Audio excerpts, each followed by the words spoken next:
থেকেই জেনেছি বর্তমান সময়ে সোশ্যাল মিডিয়া সহ বিভিন্ন মাধ্যমে প্রায় বিভিন্ন ধরনের হেনস্থার শিকার হতে দেখা যাচ্ছে চিত্রনায়িকা বুবলিকে।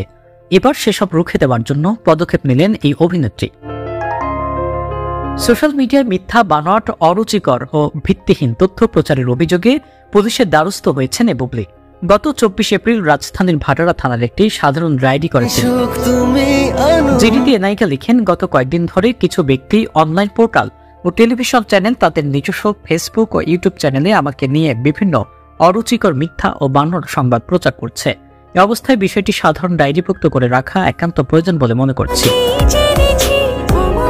বুধবার 8 মে সন্ধ্যায় ডিএমপির গুলশান বাড্ডাচলের সহকারী কমিশনার রাজেন কুমার সাহা বুবলির জিডির বিষয়টি সংবাদ মাধ্যমকে নিশ্চিত করেছেন। পুলিশের এই কর্মকর্তা জানান, বিষয়টি ডিএমপির সিটিটিসি বিভাগের সাইবার ইউনিট তদন্ত করছে। ঢালিউড সুপারস্টার শাকিব খানের হাত ধরে বসকিরি সিনেমার মাধ্যমে ঢাকায় চলচ্চিত্রে প্রবেশ করেন শবনম বুবলি। এরপর শাকিব খানের সঙ্গে কয়েকটি ব্যবসা সফল সিনেমা উপহার দিয়েছেন তিনি। একসঙ্গে কাজের মাঝে প্রেম ভালোবাসা সম্পর্কে জড়ান। তারপর বিয়ে এবং পুত্র সন্তানের মা হন এই নায়িকা। কিন্তু এই বিয়ে ও সন্তান নিয়ে প্রায় বিতর্কের মুখে পড়তে হচ্ছে। দেশ দেশান্তর 24 বিনোদন ডেস্ক।